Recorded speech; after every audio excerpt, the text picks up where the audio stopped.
and gentlemen, welcome back to the third installment of the NPA LRL Season 6 Power Rankings. We're looking at all the rankings after Week 4 has completed. This is a pretty spicy episode. A lot went on this week. We learned a lot. Some players returned, and there are some hot takes in this Power Rankings. So let's jump right into it. Coming in at last, number 8 is Three Piece Combo. They're 1-3. They dropped all the way from the 3 spot because of a miserable week, losing to the Nuggets 50-25 and losing to the previous last place Bulls 50-41. Lath did miss both games, but overall this team is 7th in field goal percentage. They're 6th in points per game, and they're last in assists. And if you remember, they were first in assists following week 2. This team needs to figure it out. They had a big win over Trailer Park Boys in their opening game, but haven't been able to replicate that success since. There's a lot of season left, still 10 more games, so plenty of time to turn it around. But this team is not playing well right now and needs to figure it out. Moving on to number 7 is the Trailer Park Boys. They're also 1-3. They were previously at the 4 spot. This week they lost to Spring and Week 51-46 and lost to Prison Ball 51-47. Now putting them at 7 is a bit controversial as they did have two pretty competitive games against two really good teams. But just based off what happened this week, going 0-2, we're going to put them in the 7th spot. They are first in three-pointers made and three-point percentage, but just 5th in overall field goal percentage. They're also 5th in net rebounding. PJ's averaging 21 points per game on pretty good shooting percentages, and Allen's at 17. 7 feels a little bit too low for this team, but their stats really feel like they're a middle of the pack team. But again, going 0-2 this week and seeing how teams around them played, I just feel like 7 needs to be this spot. I look for them to improve over the course of the season. Again, 1-3, not the end of the world. Still 10 games left, and there are 4 1-3 teams in the league, so it is wide open on the bottom half of the standings. That means at the number 6 spot is the 15 Bulls.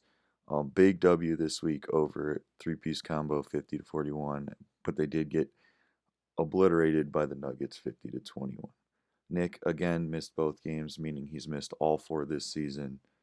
Offam subbed against the Nuggets, and David Cundiff with a big 27 points on 56% shooting in the win over Three Piece Combo. They are last in net rebound and last in field goal percentage. Again, we could probably swap them in Trailer Park Boys, but I'm not going to. This team's moving up from 8 to 6 this week, riding high on a big W.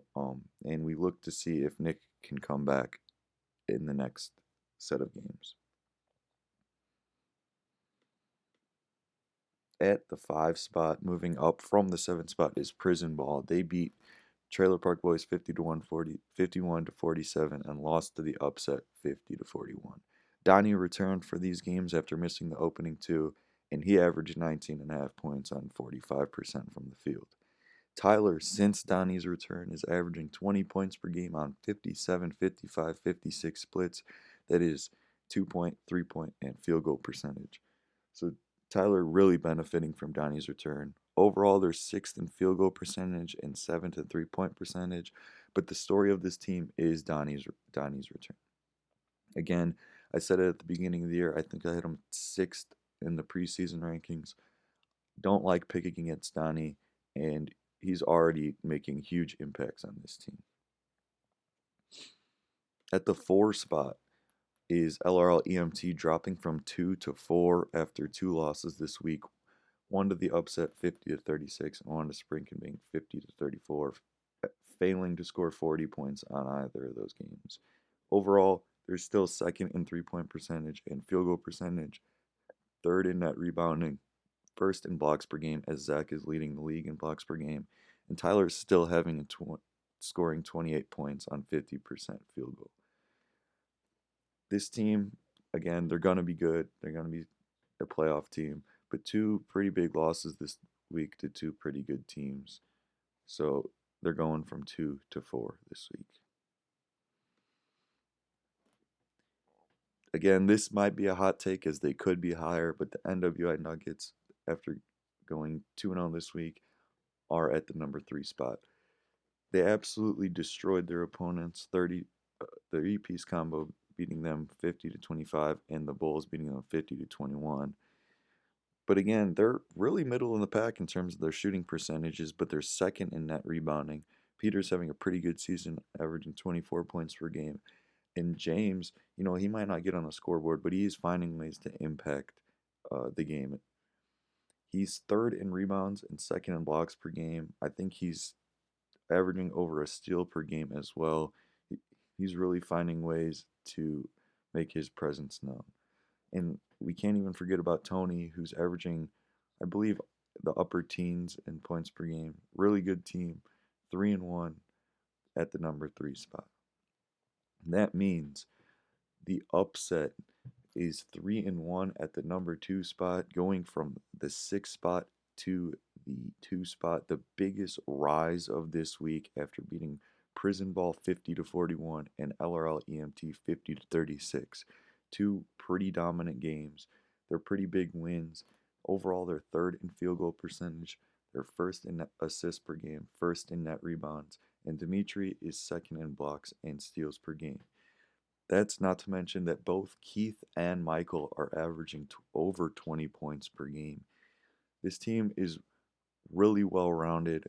The offense and defense are both there. Again, going into this season, I had mentioned that we don't know much about them, and we're going to have to find out. And through 4 games, this team looks like they're one of the best teams in the league. They're at number 2 for a reason. They're 3-1. Their only loss is to the number 1 team in the power rankings. This team can really make a run down the stretch. Again, a lot of games left in the season, but this is a team to look out for. That means at the number 1 spot, maintaining their number 1 spot is Sprinkenbeek 4-0. They beat Trailer Park Boys 50-42 and LRL EMT 50-34. Bryce has yet to play in this season. Offham has subbed all 4 games, I believe. And Cooper, who is probably my pick for MVP, currently is averaging 28 points per game on 58, 41, 52 splits. Michael is leading the league in steals per game at 3.25. And overall, this team is first in 2% in field goal percent, and they're third in 3-point percent. Again, 2 more dominant games from this team. Going undefeated is unlikely just considering how many games there are, but this team could do it. This team can repeat. It's crazy to say, but they could go undefeated and just sweep the playoffs. They're that good. We will see what they're capable of when Bryce comes back. Maybe Cooper's going to have to take a decrease in scoring, but we'll see.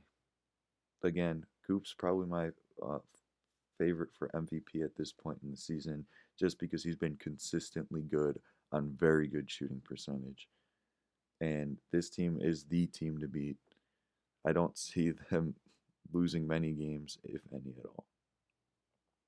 So that wraps up the 3rd edition of the LRL Season 6 Power Rankings. Please tune in next week for the post Week 6 Power Rankings.